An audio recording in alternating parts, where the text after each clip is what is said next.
Weird science is the revolution. Spider-Man Reign 2, number 1.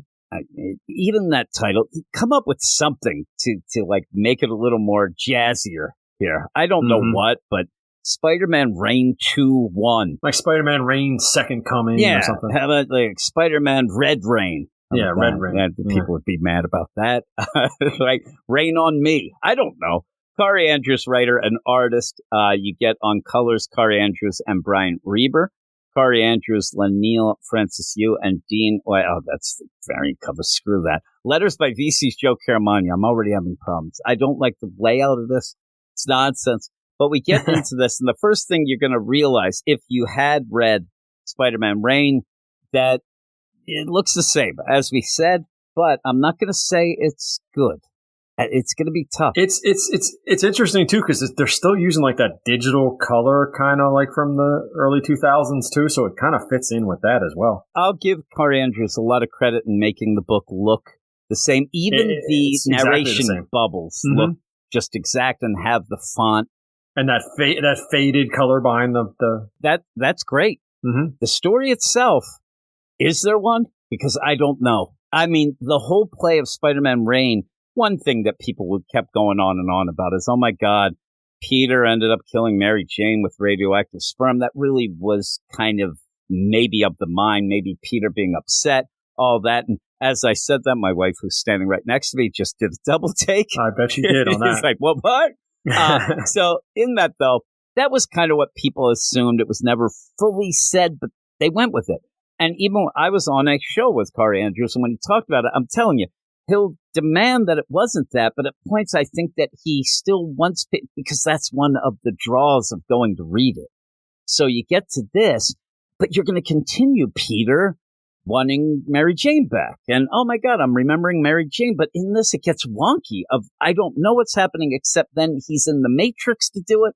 But we end up where one of the big things at the end of Spider-Man Reign was what happened and what will happen with Fisk.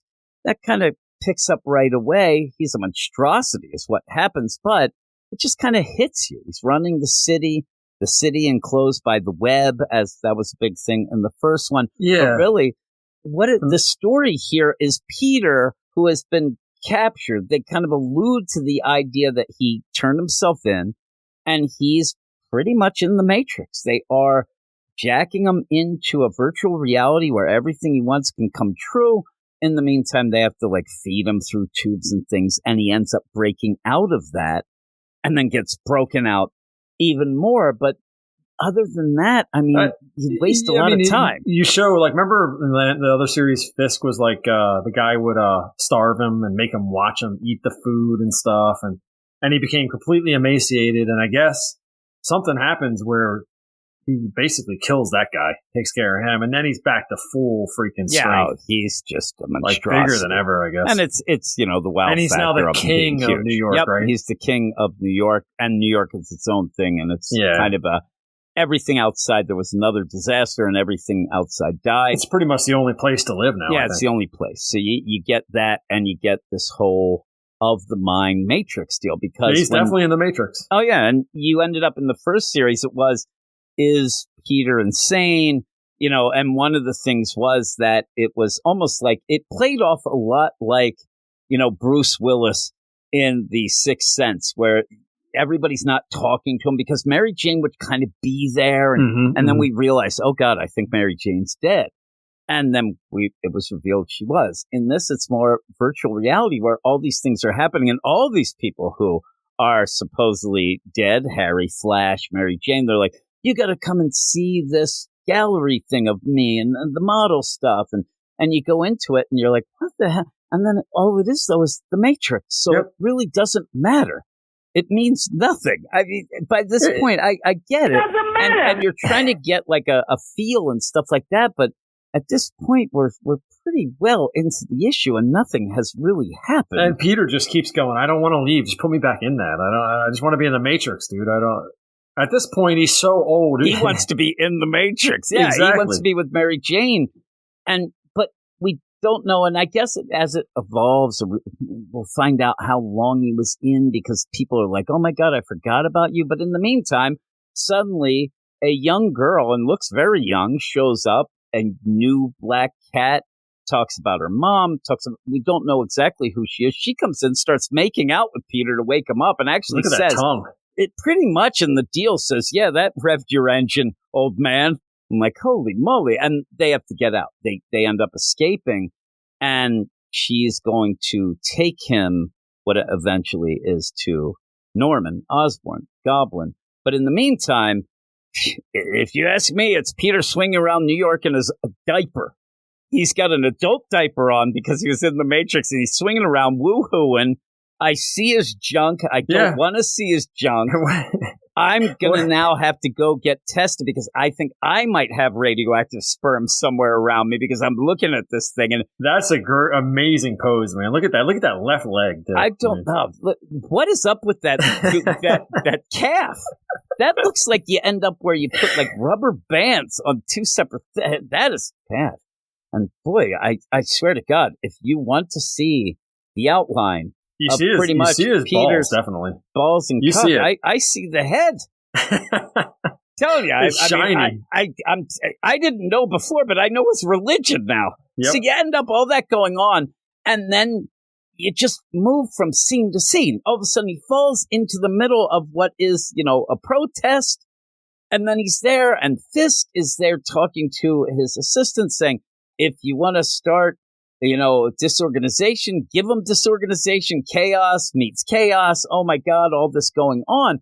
In the meantime, Peter, who is in like a trench coat, has an Old Man River beard, and people like suddenly recognize him just because of the mask. Take the mask off. They're not going to know who you are.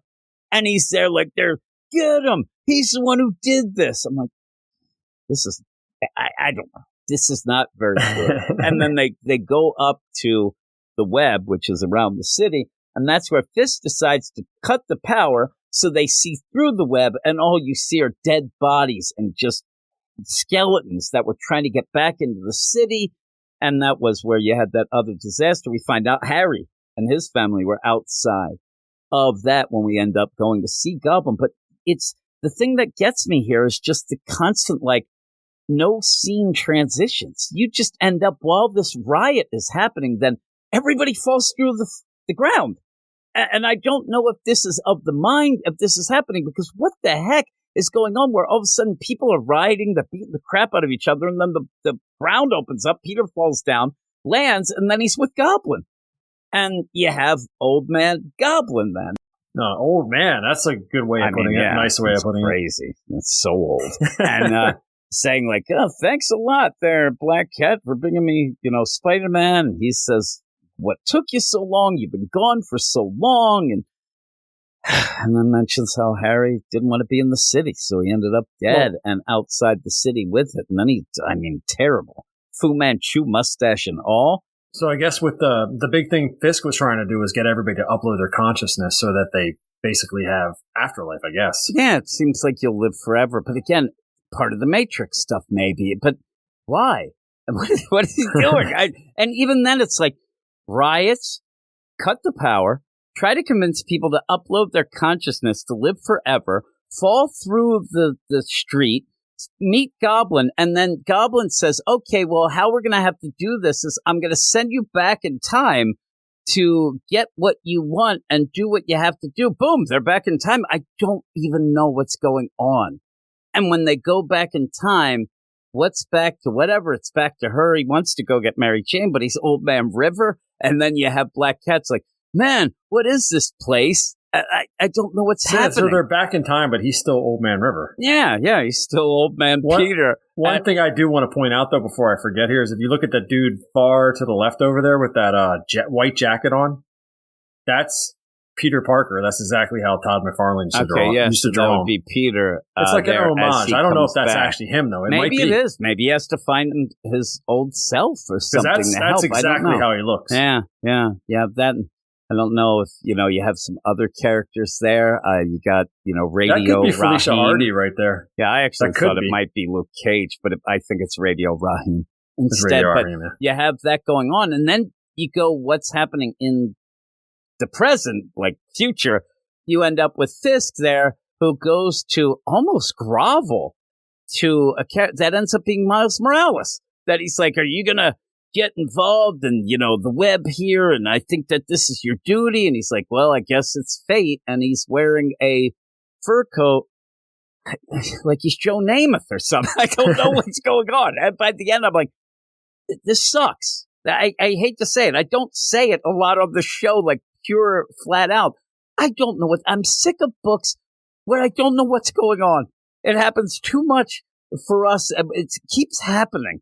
And this isn't a new writer. This isn't somebody that we would say, oh my God, but I'm telling you, I've read a couple things of Kari Andrews the last couple of years. I haven't liked any of it. And in fact, I think a lot of it just rots. But with that, what would you give it? Like I said earlier, yeah, some of the art it's just like cover art really is. He's like, I'm going to draw this page really well, that kind of stuff. And then everything else in between kind of slots in there.